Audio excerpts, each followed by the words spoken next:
Evening dear students, हम लोगों ने क्लास लास्ट वाली क्लास में क्लास 12 में वेक्टर अलजेब्रा की कुछ थ्योरी पढ़ी हुई थी और उसमें पोजीशन वेक्टर, यूनिट वेक्टर्स क्या होते हैं, किसी वेक्टर का मॉडुलस कैसे निकालते हैं, ये हम लोगों ने सीखा था। आज उसी में हम आगे कंटिन्यू करते हैं चीजों को, ठीक है। और वो हमारा नेक्स्ट टॉपिक है, this is the scalar product of two vectors. दो वेक्टर्स का जो स्केलर प्रोडक्ट होता है वो क्या होता है, ये हम आज सीखने वाले हैं, ठीक है। तो हम चलो बात करते हैं इसमें से scalar product of two vectors. दो वेक्टर्स का स्केलर प्रोडक्ट हम कैसे निकालेंगे, ठीक है। स्केलर प्रोडक्ट के लिए हम डॉट प्रोडक्ट भी बोलते हैं। क्या बोलते हैं? डॉट प्रोडक्ट भी कहा जाता है। Dot product of two vectors. दो वेक्टर्स का हम डॉट प्रोडक्ट कैसे निकालते हैं ये हम सीखने वाले हैं, ठीक है। तो मेरी बात समझ लीजिए कि dot product of two vectors is a scalar quantity, या ऐसे कह सकते हैं scalar product of two vectors is a scalar quantity. दो वेक्टर्स का जो स्केलर प्रोडक्ट होता है वो क्या होता है, एक्चुअल में स्केलर क्वांटिटी होती है। कैसी क्वांटिटी होती है? This is the scalar quantity, ये स्केलर क्वांटिटी होती है। मेरी बात फिर समझ लीजिए, जैसे हमारे पास में एक वेक्टर ये ए गिवन है and this is the vector B, तो इनका प्रोडक्ट करने के लिए हम क्या करते हैं, इनके बीच में लिखते हैं ए डॉट बी, बीच में एक डॉट लगा देते हैं। इस तरीके से क्या लगाते हैं, हम यहाँ पर यूज करते हैं एक डॉट। तो जो ए डॉट बी निकलता है, ठीक है, वो ए डॉट बी क्या निकलता है, जो ए डॉट बी आएगा वो क्या आएगा, mod of A mod of B and फिर कितना हो जाता है, कॉस थीटा। तो स्केलर प्रोडक्ट और dot product of two vectors is a scalar quantity and equal to the product of their magnitudes and the cos sin of the angle between the vectors। दोनों के बीच में जो angle होता है इसके cos के equal होता है। एग्जांपल्स यहाँ से देख लीजिए। सपोज एक वेक्टर ये हमारे पास में a गिवन है and second vector is b। Second vector क्या गिवन है, b गिवन है। इनके बीच एंगल कितना है, थीटा दिया हुआ है। इनके दोनों बीच में एंगल कितना दिया है, थीटा दिया है। तो अगर यहाँ से हम cos थीटा निकालना चाहें, मतलब इनको ये निकालना चाहें डॉट प्रोडक्ट, तो आप कैसे लिखेंगे, A dot B equal to mod of A mod of B and cos theta. Anticlockwise direction में ए ने बी को प्रोडक्ट किया, ऐसे ऐसे करके ए डॉट बी किया, ठीक है। तो ये निकल करके आ गया। यही जो चाहो तो आप कॉस थीटा की वैल्यू भी निकाल सकते हो। तो कॉस थीटा इक्वल टू कितना होगा, this will be vector A dot vector B upon mod of A and mod of B भी लिखा जा सकता है, ठीक है। ये आपने लिखा इनका स्केलर प्रोडक्ट या डॉट प्रोडक्ट कह सकते हैं, ठीक है। अब मेरी बात कुछ और आगे समझ लीजिए। जैसे इसकी कुछ प्रॉपर्टीज आती हैं, जैसे इसमें लिखा हुआ है the projection of vector A B makes an angle theta with the line L and line L is the vector P mod of A B and cos theta. तो इसको अगर देखा जाए यहाँ से तो आपको इस तरीके से भी लिख सकते हैं, ठीक है। एक फॉर्मूले के फॉर्म में भी रिविजन कर सकते हैं। यहाँ से आप इस पे ड्रॉप कर दीजिए परपेंडिकुलर, और परपेंडिकुलर ड्रॉप करके ऐसे करके वेक्टर बी का इधर निकाले कंपोनेंट।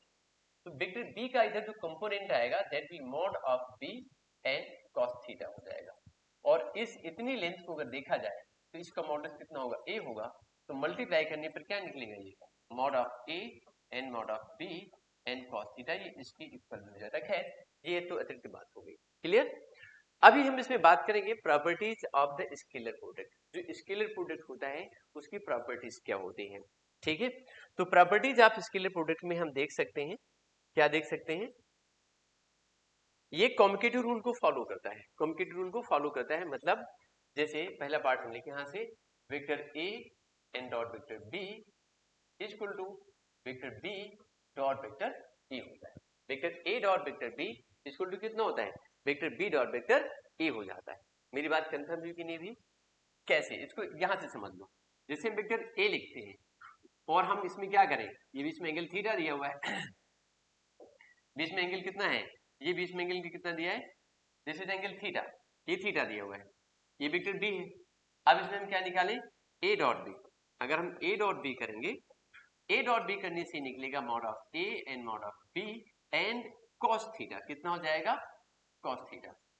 लेकिन इसका उल्टा हम करते हैं बी डॉट ए करते हैं। क्या निकाले इसमें हम, बी डॉट ए करें तो ये mod of B mod of A and, और ये जब चलेगा क्लॉकवाइज तो एंगल हो जाएगा नेगेटिव कॉज माइनस थीटा। अब कॉज माइनस थीटा की वैल्यू कितनी होती है? प्लस कॉज थीटा होती है। तो हम क्या लिख सकते हैं? Vector B dot vector A and equal to mod of B mod of A and इधर कितना हो जाएगा? कॉस थीटा हो जाएगा। बच्चे मेरी बात समझ है कि नहीं आई? आई थिंक ये बात आपको समझ में आ गई होगी। कुछ और रूल्स को ये फॉलो करता है, ठीक है, कुछ और रूल्स इसके हैं उनको भी फॉलो करता है। जैसे A dot B plus C, हम क्या लिखे यहाँ पर? A and dot vector B plus vector C लिख दी। तो ये क्या होगा? डिस्ट्रीब्यूटिव रूल को फॉलो करता है। मतलब ये हो जाएगा A dot B plus B, sorry, और ये ए डॉट सी कितना हो जाएगा? This will be A dot C, ऐसे भी लिखा जा सकता है, ठीक है। और भी आगे देख लीजिए। अब इसमें से अगर दो हमारे वेक्टर्स कैसे हैं? परपेंडिकुलर है। If two vectors are perpendicular to each other, ठीक है। अगर दो वेक्टर्स हमारे पास में परपेंडिकुलर है, यहां समझो, अगर दो वेक्टर्स कैसे हैं? परपेंडिकुलर है, ठीक है। परपेंडिकुलर है मतलब वेक्टर ए डॉट वेक्टर बी निकाले हम तो वो जीरो निकलेगा। कैसे? जैसे वेक्टर ये ए है और ये वेक्टर क्या है? बी। अब इनके बीच में एंगल कितना है? 90 डिग्री का। जब इनके बीच एंगल 90 का है तो क्या होगा? अगर इनके बीच एंगल 90 डिग्री का है तो हम क्या लिखेंगे? हम इसे लिख सकते हैं a dot vector b equal to mod of a and mod of b and हम इधर कितना कर देंगे? cos 90। और cos 90 की वैल्यू कितनी होती है? जीरो होती है। ये पूरा कितना हो जाएगा? जीरो। यानी vector a and dot vector b equal to कितना हो जाएगा? जीरो हो जाएगा। मेरी बात और आगे समझो। अब इसी में अगर दो वेक्टर एक दूसरे के परपेंडिकुलर है तो उनका जो स्केलर प्रोडक्ट होगा वो हमेशा क्या निकलेगा? जीरो ही निकल करके आए। जैसे एक ए है और ये बी है, दोनों कैसे हैं? Both are perpendicular to each other, it means dot product क्या हो गया? जीरो हो गया। अगला पॉइंट इसमें आता है इफ टू वेक्टर्स, ठीक है, are parallel to each other. अगर दो वेक्टर कैसे हैं? एक दूसरे के पैरेलल दिए हुए हैं।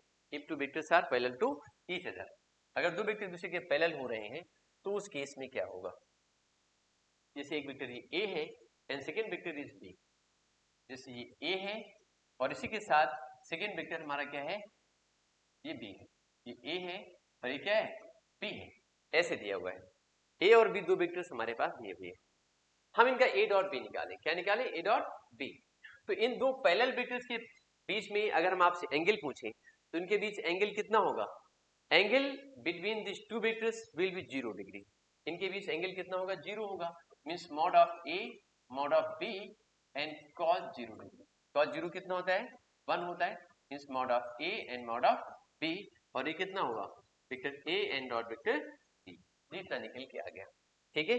अब इसी के बाद हम इसमें और भी आगे देखने वाले हैं। अगर हम वेक्टर ए डॉट ए करें, हम वेक्टर कितना करें? ए डॉट वेक्टर ए करेंगे तो मॉड ऑफ वेक्टर ए का होल स्क्वायर हो जाएगा, ठीक है। Mod of A into mod of A करोगे, इसी तरीके से कितना हो जाएगा? ये ए स्क्वायर हो जाएगा। क्लियर? उसी तरीके से अगर आप इसमें किसी दूसरे नंबर से मल्टीप्लाई करते हैं, सपोज आपने वेक्टर ए लिया और बी लिया, इसमें m से मल्टीप्लाई कर दो किसी कांस्टेंट से, डॉट n वेक्टर b कर दें तो ये कितना हो जाएगा? mn, और हम क्या लिख सकते हैं? a dot b। ऐसे भी लिखा जा सकता है इस चीज को। मेरी बात कंफर्म है कि नहीं है? mn डॉट ए बी करके लिखा जा सकता है। इसका कांस्टेंट इसका कांस्टेंट बाहर निकाल देंगे, मल्टीप्लाई कर देंगे और उनको हम a डॉट b करके भी लिख सकते हैं। मेरी बात क्लियर हो गई? समझ गए सब लोग? आगे देखिए, अगर हम दो वेक्टर्स को, एक वेक्टर हमारे पास पॉजिटिव है, दूसरा कैसा है? नेगेटिव दिया हुआ है, ठीक है।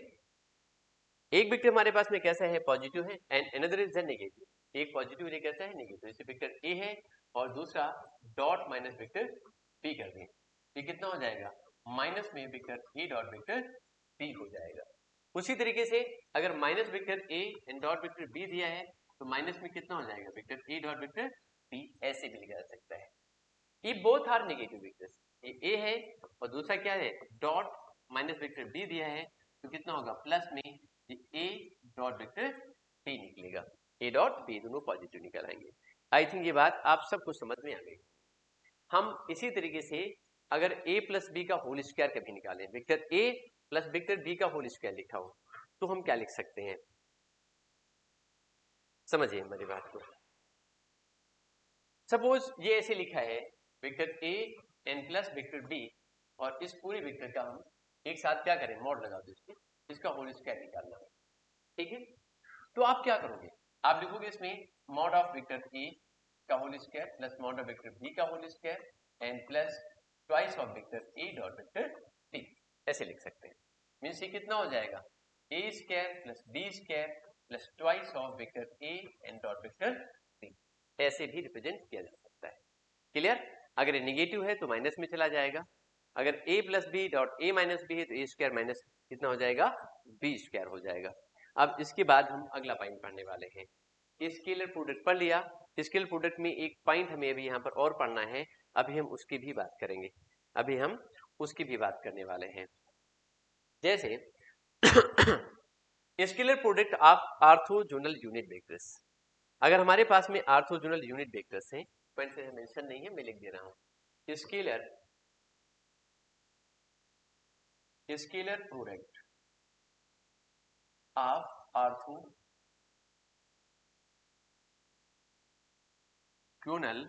Unit vectors, orthogonal unit vectors हमारे पास में है, उनका हमें करना है स्केलर प्रोडक्ट निकालना है। मतलब कहने का ये है अगर हम आई डॉट आई कैप निकालते हैं तो 1 आएगा, जे कैप डॉट जे कैप निकालते हैं वो भी कितना होगा, 1 होगा। ऐसे के कैप डॉट के कैप निकालेंगे तो भी कितना निकलेगा, 1 आएगा। बिकॉज आई और आई के बीच एंगल कितना होता है, 0 डिग्री का होता है, तो 0 हो जाएगा।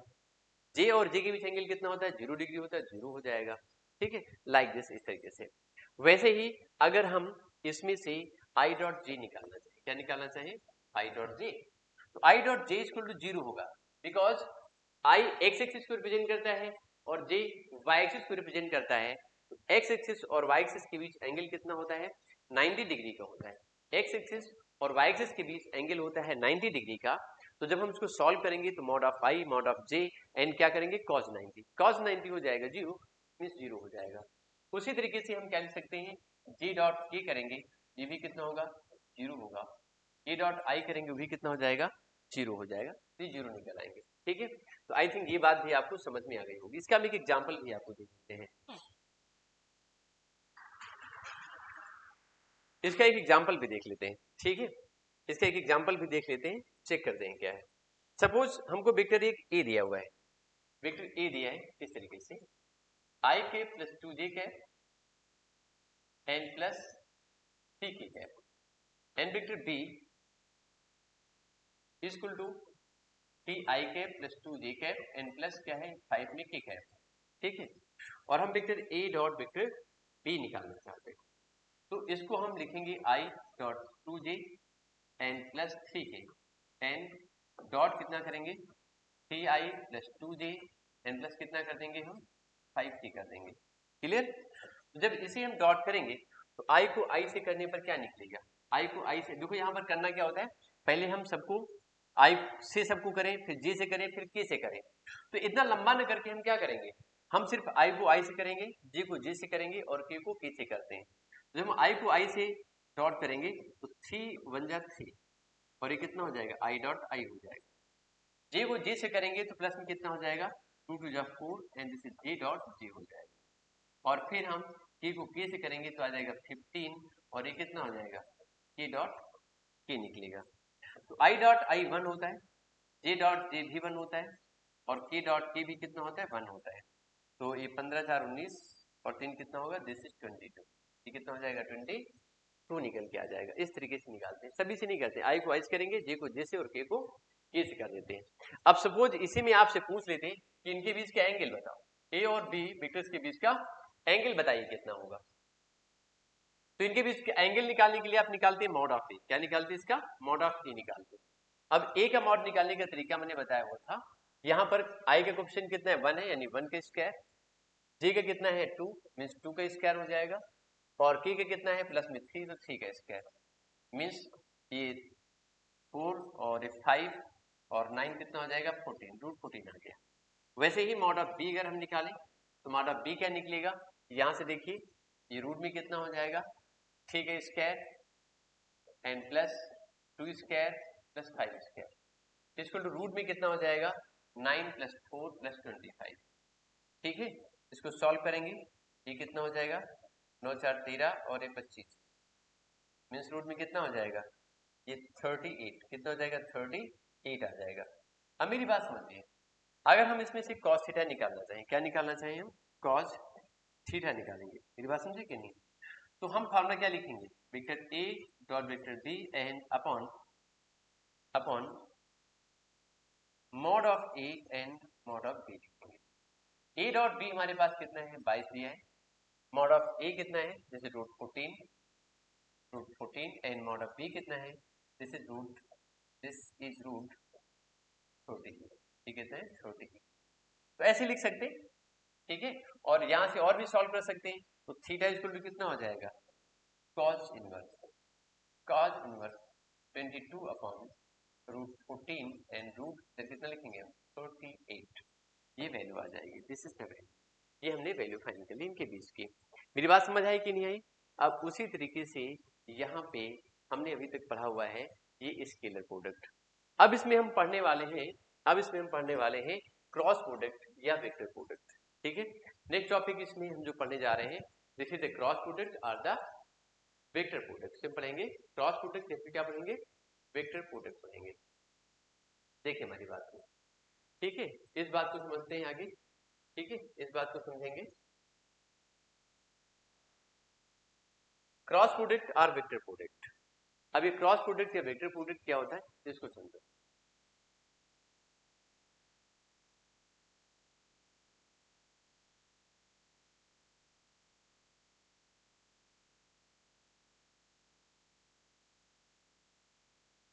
जैसे हम देख रहे हैं यहाँ पे दो वेक्टर्स हमारे पास में, एक वेक्टर हमारे पास में ए दिया है और दूसरा वेक्टर क्या है हमारे पास में, बी दिया हुआ है, और हम ए क्रॉस बी निकालना चाहें, क्या निकालना चाहें, ए क्रॉस बी निकालें हम, ठीक है। अगर हम यहाँ से ए क्रॉस बी निकालते हैं, ये ए है हमारे पास में, मेरी बात समझे कि नहीं, और ये दूसरा वेक्टर हमारे पास कौन सा है, ये बी दिया हुआ है, ठीक है। ए क्रॉस बी निकाला, वेक्टर ए हो गया, ये क्या है, वेक्टर बी दिया हुआ है, क्लियर। इनके बीच एंगल कितना है, थीटा हुआ है। तो अगर हम ए से ए क्रॉस बी करें एंटी क्लॉकवाइज डायरेक्शन में, ऐसे करके ऐसे करें, तो ये जो ए क्रॉस बी वेक्टर होगा वो अपने आप में ये ए क्रॉस बी अपने आप में पूरा वेक्टर होगा, तो जिसकी डायरेक्शन किधर होगी, इस सरफेस के जस्ट परपेंडिकुलर। जैसे यहाँ पे हम एग्जांपल एक ले लेते हैं, ठीक है। जैसे हम देख रहे हैं हमारे पास में ये तीन वेक्टर हैं, एक वेक्टर ये है सपोज, एक वेक्टर क्या है, ये है, और इन दोनों वेक्टर्स को हम देखें यहाँ से, ये ए है और ये बी है, तो जो ये ए है और ये बी है, और ए ने बी को क्रॉस किया, ए क्रॉस बी कर रहे हैं, तो जो ए क्रॉस बी अपने आप में होगा वो इस मार्कर की डायरेक्शन में जाएगा। ये ए है, मेरी बात समझो, ये ए ये बी, तो जो ए क्रॉस बी निकले उसकी डायरेक्शन ये होगी, मतलब ए क्रॉस बी अपने आप में एक वेक्टर है जो ए पर भी परपेंडिकुलर है और बी पर भी कैसा है, परपेंडिकुलर है। अब इसमें हम डायरेक्शन इसकी पलट दें, ये एंटी क्लॉकवाइज डायरेक्शन में था प्रोडक्शन, और अगर इसमें हम इसकी डायरेक्शन को पलट दें, यानी बी क्रॉस ए करें, तो बी क्रॉस ए करने पर ये जो डायरेक्शन उसकी पलट जाएगी और ये नीचे की साइड ऐसे करके ऐसे हो जाएगा, बी क्रॉस ए जस्ट नीचे चला जाएगा, ठीक है। तो ये हमारा क्या था, vector product, it was our vector product, ये हमारा वेक्टर प्रोडक्ट था, हमने भी आपको इतना बताया, ठीक है। तो ये जो डायरेक्शन निकल करके आई वो ए क्रॉस बी। अब इसी में और जो एन कैप आप देख रहे हैं, और इसी के साथ में हम यहाँ पे लिख सकते हैं इसकी डायरेक्शन को सपोज रिप्रेजेंट कर रहे हैं वेक्टर एन कैप से, इस तरीके से एन कैप इसकी डायरेक्शन को रिप्रेजेंट कर रहा है। अगर इसकी डायरेक्शन को ऊपर दें, बी क्रॉस ए कर दें, तो बी क्रॉस ए करने पर क्या होगा, बी क्रॉस ए करने पर क्या होगा, ये ठीक नीचे चला जाएगा, कहाँ चला जाएगा, नीचे की साइड जाएगा, और ये हो जाएगा बी क्रॉस ए, ये हो जाएगा B cross A. B cross A equal to minus A cross B भी लिखा जा सकता है, ठीक है, इसे ऐसे भी रिप्रेजेंट किया जा सकता है। तो ए क्रॉस बी आप ऐसे निकाल सकते हैं, इस फिगर में भी उन्होंने रिप्रेजेंट करने की कोशिश करी है या फिर रिप्रेजेंट किया गया है, ठीक है। तो मेरी बात ये समझ आई कि नहीं आई, ए क्रॉस बी अपने आप में पूरा वेक्टर ही होगा, ठीक। अब आप आगे समझो इसमें से, जैसे ए क्रॉस बी हम कहीं निकालते हैं, हम ए क्रॉस बी निकालते हैं, तो जो ए क्रॉस बी निकलेगा वो मॉड ऑफ ए होगा, mod of A vector, mod of B vector, and साथ में कितना आएगा, साइन थीटा, एंड साथ में होगा एन कैप। तो cross product of two vectors, cross product of two vectors is a vector quantity, cross product of two vectors is a vector quantity. दो vectors का जो क्रॉस प्रोडक्ट है वो vector quantity होती है, and cross product of two vectors is a vector quantity and equal to the product of their magnitudes mod of A, mod of B and sine of the angle between the vectors, और दोनों vectors के बीच में जो angle होता है उसकी sign की product equal होता है। एन कैप क्या रिप्रेजेंट करता है यहाँ पे? एन कैप यहाँ पे रिप्रेजेंट कर रहा है इनकी डायरेक्शन को, इनकी जो डायरेक्शन होती है उसको ए क्रॉस बी की डायरेक्शन को रिप्रेजेंट कर रहा होता है। मेरी बात और आगे समझो, ये हमने ऐसे निकाल दिया। अब यहीं से अगर आपको कभी एन कैप निकालना, क्या निकालना? N cap. तो एन कैप निकालने के लिए आप क्या लिखोगे? आप लिखोगे mod vector A cross vector B upon mod of vector A लिखेंगे and mod of vector B लिखेंगे। अगर अभी कभी आपको साइन थीटा निकालना हो तो साइन थीटा इक्वल टू कितना होगा? Vector A cross vector B upon mod of vector A cross vector B upon mod of vector A and mod of vector B लिखेंगे आप। This will be sine theta. ये कितना हो जाएगा? Sine theta हो जाएगा। अब इसकी कुछ प्रॉपर्टीज आती हैं, ठीक है? कुछ प्रॉपर्टीज आती हैं, जैसे जो आपका वेक्टर प्रोडक्ट होता है एक कॉम्पिटिटिव रूल को फॉलो नहीं करता है। जो वेक्टर प्रोडक्ट होता है it does not follow the competitive rule, वो कॉम्पिटिटिव रूल को फॉलो नहीं करता है, जैसे देखो लिखा हुआ है vector product is not competitive, competitive नहीं होता है। क्यों नहीं होता है? चलो देखते हैं इसको, हम बता रहे हैं आपको ये कॉम्पिटिटिव क्यों नहीं होता है वेक्टर प्रोडक्ट। जैसे हमने लिखा यहाँ पर ए क्रॉस बी, क्या लिखा मैंने? ए क्रॉस बी लिखा। तो ए क्रॉस बी का मतलब हुआ mod of A and mod of B and साथ में कितना है? Sine theta. और ये क्या है? N cap. इसमें आपने क्या किया? वेक्टर ए लिया और वेक्टर बी लिया, इसके बीच एंगल कितना है? थीटा। और ये क्या निकाला आपने? ए क्रॉस बी का। लेकिन अगर इसमें बी क्रॉस ए कर दें, हम इसमें क्या कर दें? बी क्रॉस ए कर दें, तो बी क्रॉस ए करने पर क्या निकलेगा? अगर हम बी क्रॉस ए कर देंगे तो कितना होगा? Mod of A and into कितना कर देंगे? Mod of A and mod of B and mod of A. साथ में हम क्या लिखेंगे? This is sine minus theta. और यहाँ पे क्या हो जाएगा? ये एन कैप। ठीक, तो साइन माइनस थीटा, यानी कि अभी ये क्लॉकवाइज था, जब ए ने बी को क्रॉस किया तो ये एंगल यूज किया एंटी क्लॉकवाइज में। जब क्लॉकवाइज किया तो क्लॉकवाइज करने पर ये थीटा कैसा हुआ? एंगल कैसा हो गया? नेगेटिव हो गया। और एंगल के नेगेटिव हो जाने पे क्या हो जाएगा? एंगल के नेगेटिव हो जाने पे ये vector B cross vector A equal to minus mod of vector B mod of vector A and यहाँ क्या निकलेगा? ये साइन थीटा। और क्या हो जाएगा? ये एन कैप निकल करके आ जाएगा। ठीक है, इस तरीके से आपने ये निकाल दिया, B cross A equal to mod of B mod of A and sine theta. और क्या हो गया? एन कैप हो गया। अभी इसके बाद में तो इसे क्या प्रूव हो गया कि ए क्रॉस बी क्या हो रहा है? ए क्रॉस बी क्या हो रहा है? A cross B does not equal to B cross A cross B cross A equal नहीं होगा। ये चीज हमने यहीं से प्रूव कर लिया। ठीक है, तो आई थिंक ये बात आपको समझ में आ गई होगी। अब हम आगे चलते हैं इसमें। ठीक है, अगर दो वेक्टर्स हमारे पैरेलल हैं एक दूसरे के, if two vectors are parallel to each other, ठीक है, तो क्या होगा? If two vectors are parallel to each other, अगर दो वेक्टर एक दूसरे के पैरेलल होते हैं तो क्या होगा? उनके बीच में कैसे निकालेंगे? अगर हम यहाँ पे ए क्रॉस बी करें और दोनों वेक्टर्स कैसे हैं? पैरेलल हैं, वेक्टर ए है and this is vector B, A और बी। तो ए क्रॉस बी क्या होगा? Mod of A and mod of B, और इधर कितना हो जाएगा? Sine 0 degree. कितना हो जाएगा? This will be sine 0। ये कितना हो जाएगा? Sine 0 degree. साइन 0 की वैल्यू 0 होती है, 0 हो जाएगी। तो ये ए क्रॉस बी हम निकालेंगे, क्या निकालेंगे? ए क्रॉस बी। तो A cross B equal to कितना हो जाएगा? 0 हो जाएगा। आई थिंक ये बात आपको समझ में आ गई होगी। If two vectors are perpendicular to each other, अगर दो वेक्टर्स क्या है? एक दूसरे के परपेंडिकुलर है, ये वेक्टर ए है and this is vector B, एक दूसरे के परपेंडिकुलर हैं, तो उनके बीच में एंगल कितना बनेगा? 90 का होगा। कितना होगा? एंगल होगा 90 का and this is A cross B. अगर दो वेक्टर्स एक दूसरे के परपेंडिकुलर हैं तो उनका वेक्टर प्रोडक्ट कैसे निकालेंगे हम? आप लिखेंगे A cross B mod of A mod of B and sine 90 कर देंगे। कितना कर देंगे? साइन 90 कर देंगे। तो जब साइन 90 करेंगे तो क्या निकलेगा? देखो कुछ ऐसे आएगा, मॉड ऑफ ए लिखेंगे आप, फिर क्या लिखेंगे आप? इसमें मॉड ऑफ बी लिखेंगे और क्या लिखेंगे इसमें हम? साइन 90। साइन 90 वैल्यू कितनी होती है? 1 होती है। तो ये मॉड ऑफ ए हो गया, ये मॉड ऑफ बी हो गया, साइन 90 1 हुआ। ये मॉड नहीं है, ये मॉड नहीं है, ये ए क्रॉस बी है और एन कैप लिख सकते हैं, ठीक है, इस तरीके से।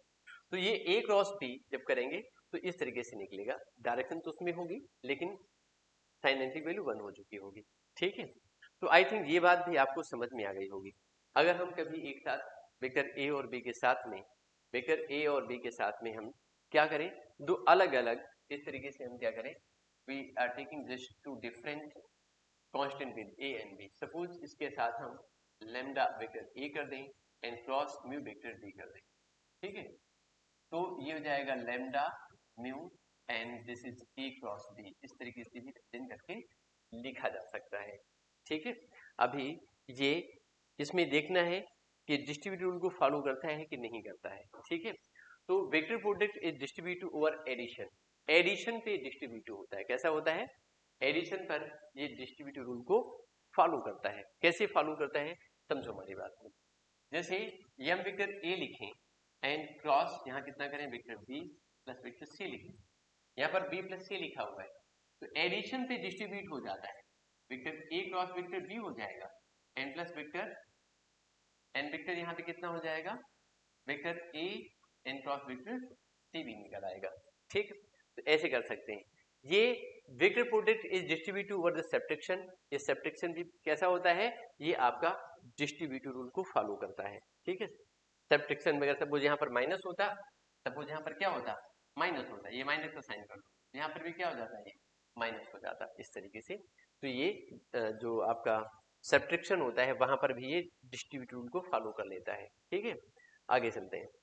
फिर अगर हमारे पास में दो वेक्टर हमको दिए हुए हैं और हमें उनका करना है क्रॉस प्रोडक्ट, तो कैसे करेंगे, एक इंपॉर्टेंट पॉइंट इसमें से बहुत जरूरी है बताना, vector product of the orthogonal unit vectors, vector product,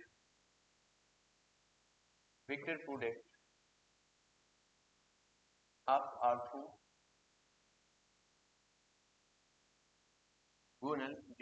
unit vector.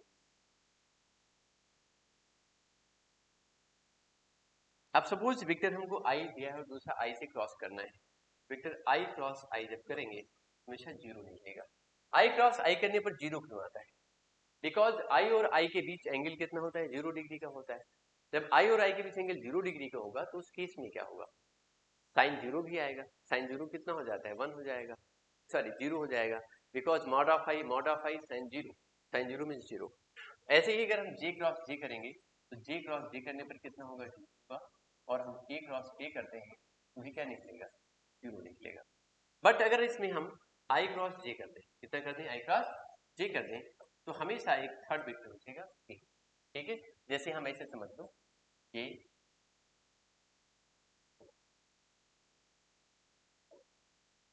ये हमारा जेड एक्सिस है, ये एक्स एक्सिस, ये वाई एक्सिस, ये क्या है, जेड एक्सिस, जो हो गया। इधर क्या है, आई कैप, इधर क्या है, जे कैप, ये क्या है, ए कैप। अब हम आई क्रॉस जे करेंगे, आई क्रॉस क्या करेंगे, जे करेंगे, आई क्रॉस, ये आई है ध्यान रखेंगे, ये आई कैप है। आई क्रॉस जे करने पर, आई क्रॉस जे कर रहे हैं, तो इसका जो परपेंडिकुलर वेक्टर होगा वो कितना होगा, के परपेंडिकुलर निकल करके जाएगा, ठीक है। वैसे क्या इसको आई लेना चाहिए, इसको जे लेना चाहिए, ठीक, आई जे, तभी सही तुम्हें समझ में आएगा। ये एक मिनट इसको हटा दें जरा, इसको कर दें, हटाओ हटाओ, ठीक, तो इसको आई लिख दो, इसको जे लिख, आई क्रॉस जे एंटी क्लॉकवाइज, तो के निकल के आ गया, ठीक है। जे क्रॉस के निकाले, और जे क्रॉस के करेंगे तो आई आ जाएगा, के क्रॉस के करेंगे जे आ जाएगा निकल, ठीक है। इस तरीके से आप देख लीजिए। तो आपने जब ऐसे करके निकालेंगे आई जे और के निकाल दिया आपने, ठीक है, यानी ये क्या है, ये एक्स एक्सिस था, ये क्या है, वाई एक्सिस, इधर क्या है, जेड एक्सिस, ऐसे दिखा दिया, क्लियर। आप कहीं भी दिखा सकते हैं, डायरेक्शन सेम रखेंगे। तो आई क्रॉस जे इक्वल टू के निकलता है, क्योंकि आई क्रॉस जे करने पर जो एक वेक्टर निकल के आएगा वो इन दोनों के परपेंडिकुलर होगा, दैट विल बी के होगा। ऐसे अगर हम जे क्रॉस के कर दें तो जे क्रॉस के करने पर कितना हो जाएगा, जे क्रॉस के करने पर आई निकल के आएगा। वैसे ही हम कितना कर दें यहां से के क्रॉस, इसमें हम आई कर दें तो के क्रॉस आई करने पर कितना हो जाएगा, ये के आ जाएगा, ठीक है। ऐसे करके इसको ऐसे शो किया जा सकता है, ठीक है। ये बात ध्यान रखेंगे, बहुत इंपॉर्टेंट पॉइंट था। अब इसी चीज को चाहो आप, तो इसी चीज को आप अलग तरीके से रिप्रेजेंट कर सकते हैं। कैसे रिप्रेजेंट कर सकते हैं? देखिए, जैसे हम यहाँ पे एक सर्कल बना लें, हम यहाँ पे एक सर्कल बना लेते हैं, ये और ये, ठीक। इसके साथ हम यहाँ पे लिखते हैं ये आई कैप है, ये जे कैप है, फिर क्या है के कैप। आई क्रॉस जे करेंगे तो के निकलेगा, जे क्रॉस के करेंगे तो आई निकलेगा, के क्रॉस आई करेंगे तो जे आ जाएगा। किसी एक ही डायरेक्शन को पलट दें हम किसी एक ही डायरेक्शन को पलट दें, जैसे इसका उल्टा कर दें हम, ठीक है, जे क्रॉस आई कर दें, तो जे क्रॉस आई करने पर माइनस के निकलेगा। मतलब अगर हम जे क्रॉस आई करेंगे तो माइनस में कितना आएगा, के कैप हो जाएगा। डायरेक्शन चेंज करने पर माइनस का साइन आ जाता है, ठीक है। वैसे ही अगर हम इसमें के क्रॉस जे कर देंगे तो माइनस में आई निकल के आ जाएगा। ऐसे डायरेक्शन क्या होती है, पलट जाते हैं, ठीक है। तो अभी आपको देखना है कि दो वेक्टर हमको दिए हुए हैं, अगर यहाँ देखो लिखा है, शो करा हुआ है इन्होंने, ठीक है। अब इसमें अगर हम एक ये भी दिखा दो भाई, आई क्रॉस के करके तो माइनस में जे हो जाएगा, ठीक है। अब इसमें हमें हमें समझना ये है कि अगर दो वेक्टर हमको दिए हुए हैं, ठीक है, और हमें क्या करना है, उनको क्रॉस प्रोडक्ट निकालना है उनका, तो उसको हम कैसे निकालते हैं, how can you find that, उसको हम कैसे फाइंड करेंगे। जैसे एक वेक्टर हम एज्यूम कर लेते हैं, vector A equal to 2i cap plus 3j cap and plus 4k cap दिया है। एन वेक्टर बी हमको दिया है, ये I cap minus J cap and plus 2k cap दिया है। और हमसे कहा जाए कि आप ए क्रॉस बी निकालो, आप क्या निकालो इसमें, आप ए क्रॉस बी निकालो यहाँ से। तो हम यहाँ से ए क्रॉस बी कैसे निकालें? ए क्रॉस बी निकालने के लिए हम डिटरमिनेंट मेथड को यूज करते हैं। सबसे इजी मेथड है टू सॉल्व करने का। हम यूज करेंगे यहाँ पर इसका डिटरमिनेंट मेथड, ठीक है। हम यूज करेंगे इसके यहाँ पर डिटरमिनेंट मेथड। तो देखो हम इसका डिटरमिनेंट मेथड कैसे निकालेंगे, सॉल्व करके हम बताते हैं आपको। देखो देखिए कैसे निकालते हैं। हम सबसे पहले ऊपर यहाँ लिखेंगे आई ए और क्या लिखेंगे के। पहले वेक्टर ए के कोएफिशिएंट यहाँ लिखेंगे 2 3 एंड 4 1 -1 एंड 2, ठीक है, ऐसे लिखेंगे। जब ऐसे हम लिखेंगे, ऐसे लिखने पर क्या हो जाएगा, ऐसे लिखने पर क्या निकलेगा, देखिए हमारी बात को, हम क्या लिखेंगे ए क्रॉस बी। तो पहले आई के साथ आपको डिटरमिनेंट सॉल्व करना तो आते ही आता है, इसको एक्सप्लेन करना। इसमें R1 के रिस्पेक्ट में से एक्सपेंड कर देंगे सिर्फ, ये प्लस में होता है यानी आई, ये और ये कैंसिल, तो 2 3 जा कितना हुआ 6, माइनस माइनस प्लस ये 4 हो गया, माइनस जे अपनी ओर से, ये और ये कैंसिल, 2 2 जा 4 और 4 माइनस 4 ऐसे आ गया। फिर उसके बाद हम क्या लिखेंगे, वेक्टर के इसके साथ माइनस में 2 और माइनस में 2। तो फाइनली हमने जब ए क्रॉस बी निकाला, ए क्रॉस बी निकालने पर क्या आया, ये 10 आई कैप हुआ प्लस 0 जे कैप लिख सकते हैं, माइनस जे कैप लिख सकते हैं, और माइनस में कितना हुआ 5 जे कैप। ये हमने ए क्रॉस बी निकाल दिया। क्या निकाल दिया, ए क्रॉस बी आ गया। कई बार हमसे ये पूछा जाता है, हमसे पूछा जाता है कि प्रूव करिए कि जो ए क्रॉस बी आपने निकाला हुआ है, जो ए क्रॉस बी आपने फाइंड किया है, वो ए क्रॉस बी वेक्टर ए पर और वेक्टर बी पर दोनों पर ही कैसा है, परपेंडिकुलर है। ये बात हमें प्रूव करनी होती है, कई बार प्रूव करनी होती है। तो वेक्टर से हमने डी खा लिया यहाँ से और ए क्रॉस बी ये निकाला हुआ है। तो ए क्रॉस बी निकाला और इसी के साथ वेक्टर बी कर दें, वेक्टर बी साथ डॉट करके दिखा दे रहे हैं, ठीक है। इसी के साथ डॉट कर दें तो वेक्टर बी हमारे पास कितना है, आई माइनस जे प्लस 2 के।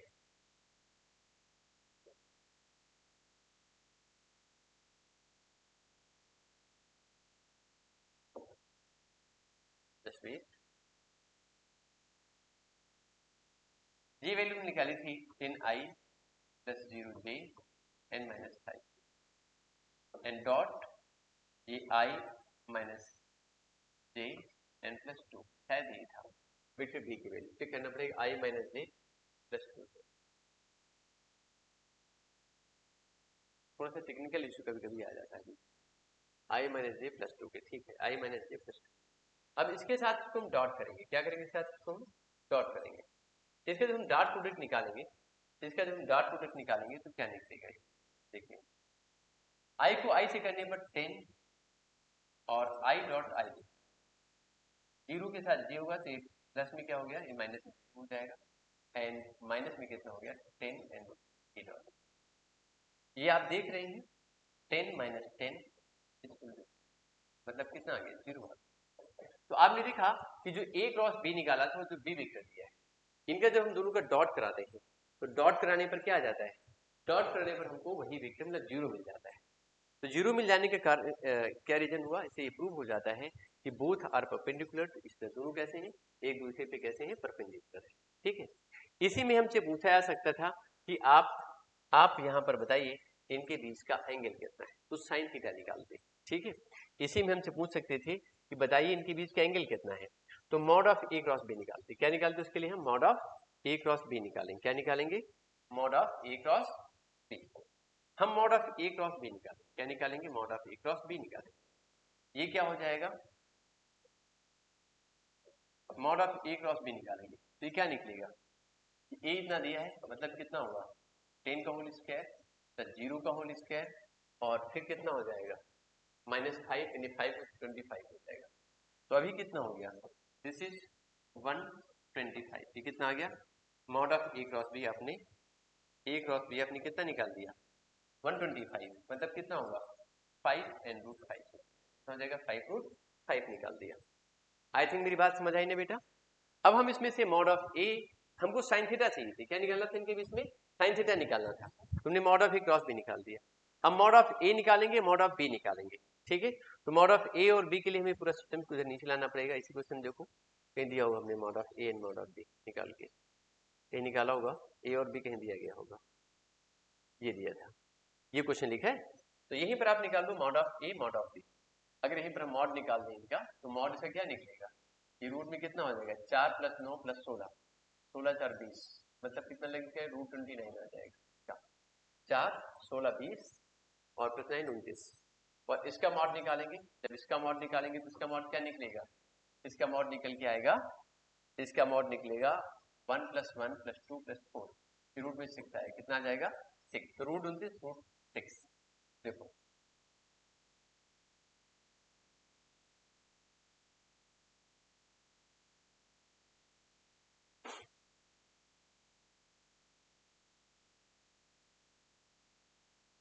ये 5 √5 निकाला मैंने यहाँ से, और मॉड ऑफ ए √6 था, मॉड ऑफ बी कितना था √29 था।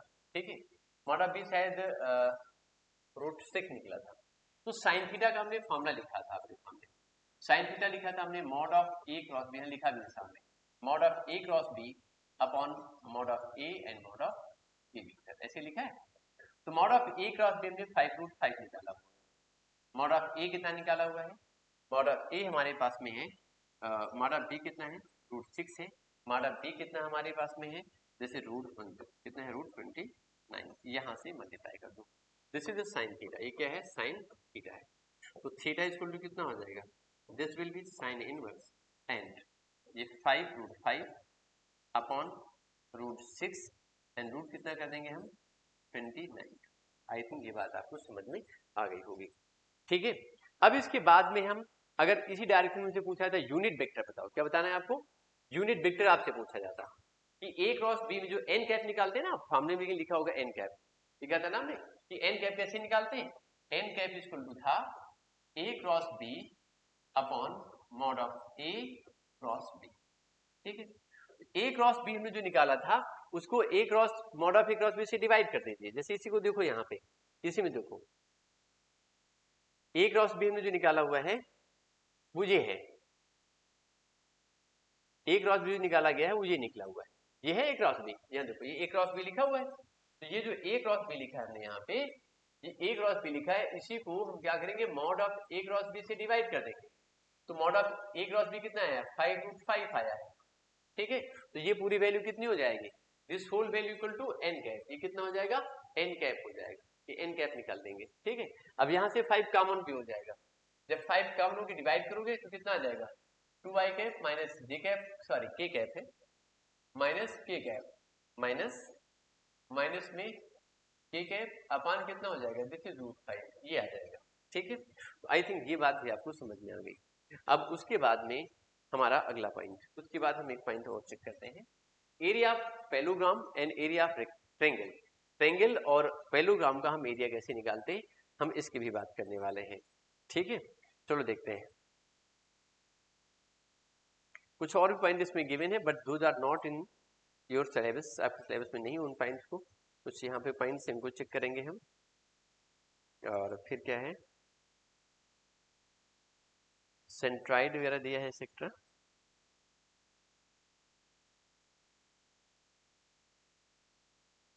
चलो जी देखते हैं।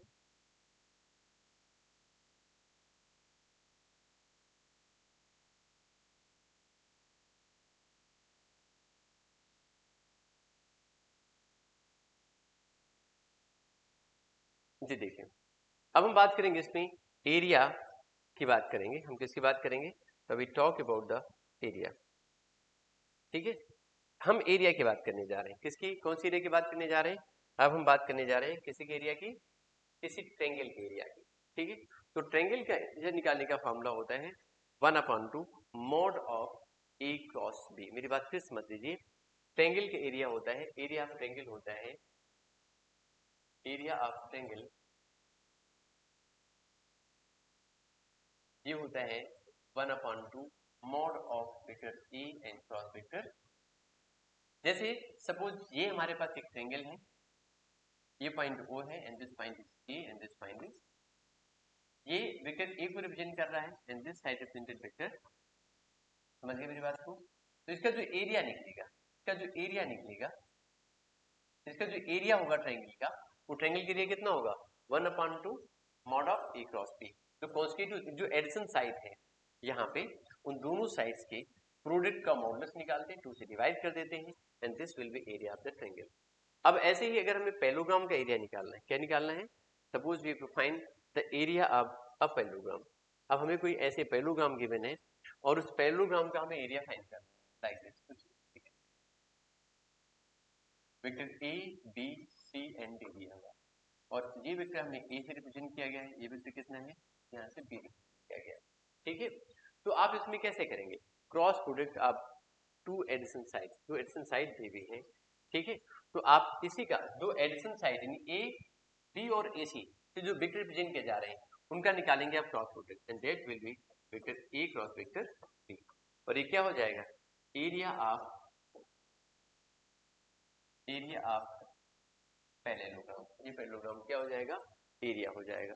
ठीक है, अगर किसी पैरेललोग्राम के डायगोनल्स गिवन है, if diagonals of any parallelograms are given there, अगर जैसे इसी ट्रायंगल में हम देखें, यहाँ से एक डायगोनल इसका D1 से रिप्रेजेंट हो and second diagonal is given bye D2, और हमें इसका एरिया फाइंड करना हो, देन तो फिर एरिया कितना होगा, in this case area will be 1/2 mod of vector D1 cross vector, ऐसे दो वेक्टर्स के डायगोनल से रिप्रेजेंट हो तो ऐसे करके निकालते हैं।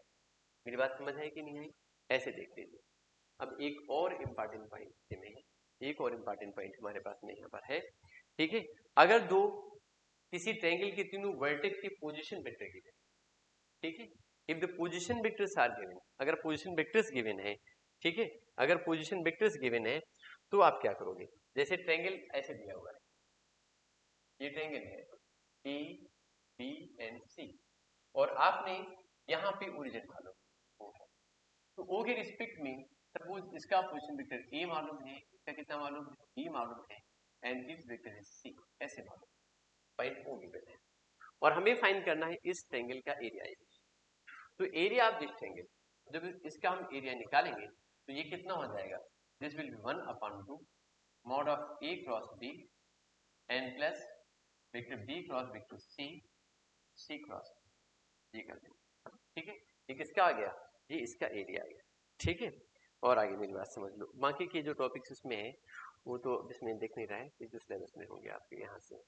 अब इसमें आता है सेक्शन फार्मूला, ये बात भी आपको समझनी, part of the section formula. ठीक है, सेक्शन फार्मूला क्या है, ये बात भी आपने सीखी भी, वो भी हम आपको सिखा देते हैं। सेक्शन फार्मूला आपने क्लास 11th में पढ़ी है, 10th में पढ़ी हुई है। ठीक है, तो उसी तरीके से यहाँ पर भी हम सेक्शन फार्मूले की बात करेंगे। सेक्शन फार्मूला हमारे पास में क्या है, जैसे हम समझ लें यहाँ से कि सपोज ये ट्रायंगल हमारे पास में, ऐसे करके दिया हुआ है, ट्रायंगल का मतलब लाइन। पॉइंट ए का पोजीशन वेक्टर ए गिवन है and point B as the position vector. इसको ए कह सकते हैं, इसको बी बोल सकते हैं, ए बी कोई है, ये पॉइंट हो गया। अब इसी ए बी पर एक पॉइंट बी भी given and its position vector is R, इसका पोजीशन वेक्टर आर या सी कुछ भी कह सकते हैं आप, ठीक है। और आपको इस आर के वेक्टर को निकालना है। ये पॉइंट जो पी है वो ए और बी को इंटरनली m/n के रेशियो में डिवाइड कर रहा है। m और n के रेशियो में क्या कर रहा है, डिवाइड कर रहा है, इंटरनली डिवाइड कर रहा है। तो उस केस में अगर ये इंटरनली डिवाइड करेगा देन पोजीशन वेक्टर ओपी, ये वेक्टर r इक्वल टू कितना हो जाएगा, m vector b plus n vector a upon नीचे कितना कर देंगे, m प्लस n कर देंगे। और इसी तरीके से अगर हमारे पास में यही वेक्टर्स ऐसे गिवन,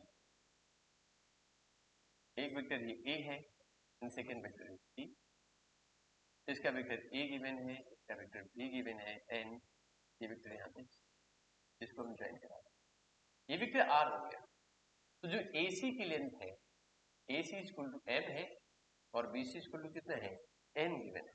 और हमें यहाँ से OC फाइंड करना है, क्या फाइंड करना है, OC फाइंड करना है, ठीक। तो आप क्या लिखोगे यहाँ पे, then can write vector OC equal to, यानी A और B को एक्सटर्नली कोई पॉइंट डिवाइड कर रहा है, m/n के रेशियो में डिवाइड कर रहा है, ठीक है। तो उस केस में हो जाएगा m vector B minus n vector A और अपान में क्या लिखेंगे आप, m माइनस n हो जाएगा।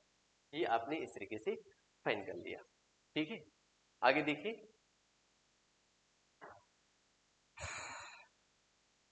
यहां तक तो आई थिंक ये बात आपको सारी समझ में आ गई होगी। अभी हम चलते हैं इसके नेक्स्ट पॉइंट पे, अगले पॉइंट को बढ़ते हैं। अगला पॉइंट हमारे पास में क्या है उसको हम चेक करते हैं, ठीक है। उसे चेक करेंगे क्या है हमारे पास में। चलो देखते हैं बच्चों, अगला पॉइंट क्या है मेरे पास में। बस एक सेकंड थोड़ा सा पानी पी लेते हैं, लगता है थक गया हूं।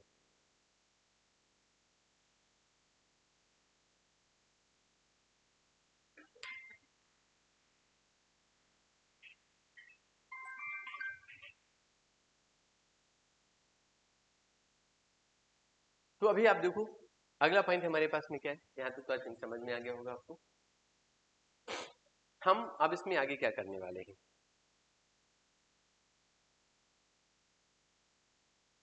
इसमें हम बात करने जा रहे हैं सेंट्रॉइड ऑफ अ ट्रायंगल, किसी ट्रायंगल के सेंट्रॉइड को निकालने की बात करेंगे, ठीक है। तो ये ट्रायंगल हमको दिया है और हमें क्या निकालना है, इसका सेंट्रॉइड।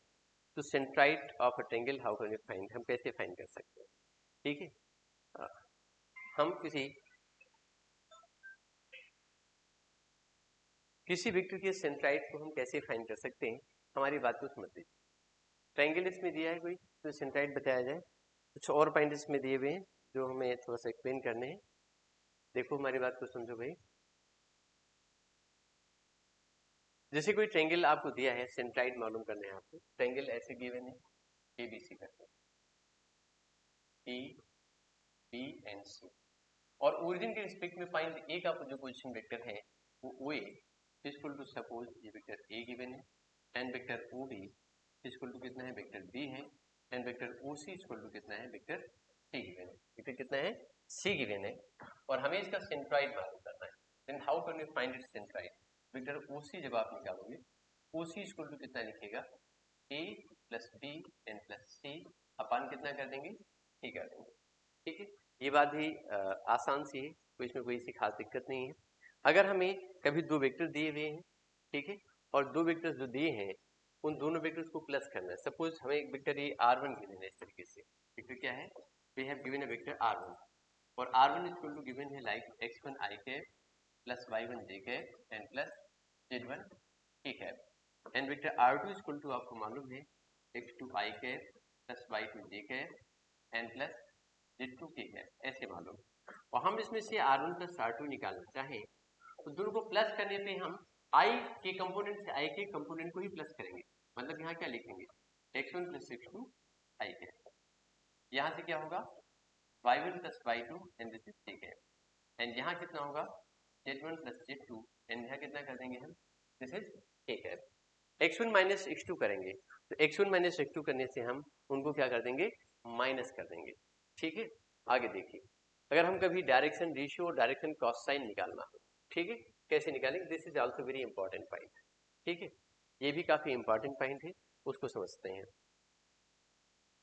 जैसे हमें कोई वेक्टर दिया हुआ है, suppose we have given a vector, हमें कोई वेक्टर जैसे गिवन है, ठीक है, कैसे दिया है, सपोज कि वेक्टर ये हमको ए मालूम है और ए इक्वल टू ये आर ले लीजिए, वेक्टर आर लिखते हैं, वेक्टर आर इक्वल टू इससे मालूम है x1 आई कैप या x I cap y j cap and plus j k cap ऐसे मालूम, और ये वेक्टर मालूम है, और आपको इसमें डायरेक्शन कॉस साइन निकालें, क्या निकालें, डायरेक्शन कॉस साइन, ठीक है, या डायरेक्शन रेशियो दिया हुआ है। तो यहाँ पे जो डायरेक्शन रेशियो होगा, जो डायरेक्शन रेशियो होंगे इस वेक्टर के, डायरेक्शन रेशियो यहाँ जो लिखेंगे वो क्या लिखे जाएंगे, x, y, z, ऐसे करके लिख सकते। लेकिन डायरेक्शन कॉस साइन जो निकलेगा, ठीक है, डायरेक्शन कॉस साइन जो निकलेगा, डायरेक्शन कॉस साइन वो क्या लिखे जाएंगे, यानी जो कॉज अल्फा लिखा जाएगा, वो cos alpha equal to x upon n mod of r। ऐसे हम कॉज बीटा लिखेंगे, तो कॉज बीटा इक्वल टू क्या लिखा जाएगा, y upon mod of r। और कॉज गामा अगर हम लिखेंगे, तो कॉज गामा क्या लिख सकते हैं, this is also z upon, this is z upon, जिसको हम क्या लिखेंगे, z upon mod of r। ठीक है, और यहां से अगर हम मॉड ऑफ r निकालना चाहें, mod of r equal to कितना होगा, रूट में X square plus Y square and plus Z square, ये लिख देंगे। ठीक है, तो ये कुछ बेसिक लॉजिक्स हमारे पास में थे। ठीक है, इनको हमने यहाँ से ऐसे करके सीखा। ठीक, अगर दो वेक्टर्स हमारे कैसे हैं, पैरेलल है, ठीक है, कोलिनियर्स दिए हुए, इफ टू वेक्टर्स आर कोलिनियर्स, अगर कोई दो कोलिनियर वेक्टर हमारे पास में दिए हुए हैं, ठीक है, तो कोलिनियर वेक्टर होने के केस में क्या होता है, if you having two vectors both are collinear to each other, दोनों कैसे हैं, कोलिनियर है।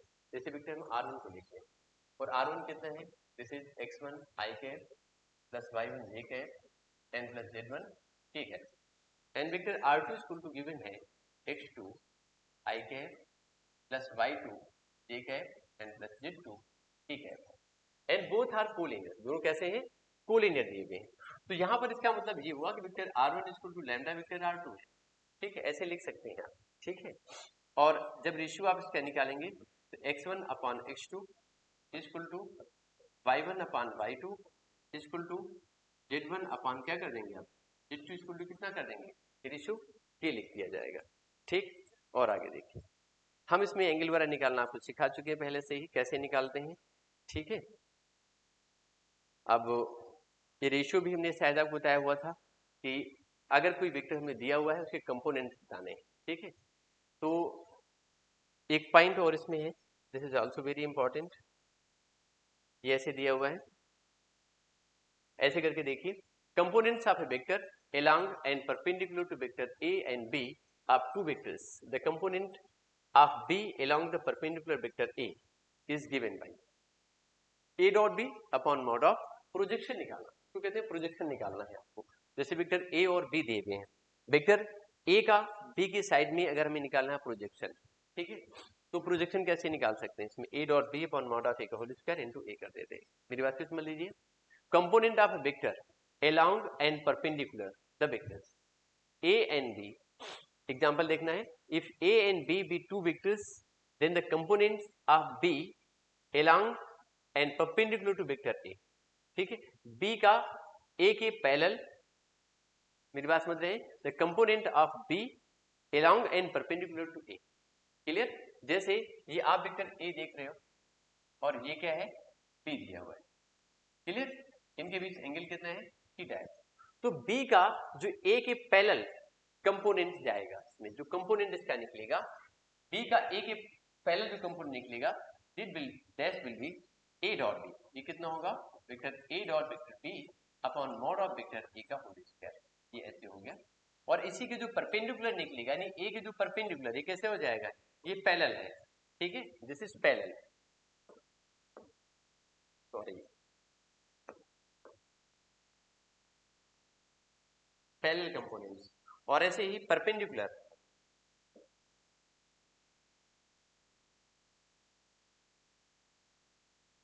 जो परपेंडिकुलर निकलेगा वो कितना हो जाएगा, this will B a dot b upon mod of b या इसी में बी से इसको माइनस कर दो, इससे बी से इसको माइनस कर दो, B minus A dot B upon mod of A का होल स्क्वायर, ये कर दो इस तरीके से, ठीक है। और भी इसमें चीजें हमने आपको सिखाई हुई थी, जैसे डायरेक्शन कास्ट साइन बताया था मैंने वीडियो की स्टार्टिंग में ही, एक बार फिर बता देते हैं कि डायरेक्शन कास्ट साइन क्या होता है। This is cos square alpha plus cos square beta and plus cos square gamma equal to हमेशा कितना होता है, 1 के इक्वल निकल करके आता है, ठीक है। तो ये पॉइंट हमने बहुत सारे इसमें बेटा सीख लिए हैं, ठीक है। प्रोजेक्शन ऑफ ए वेक्टर बताना है आपको।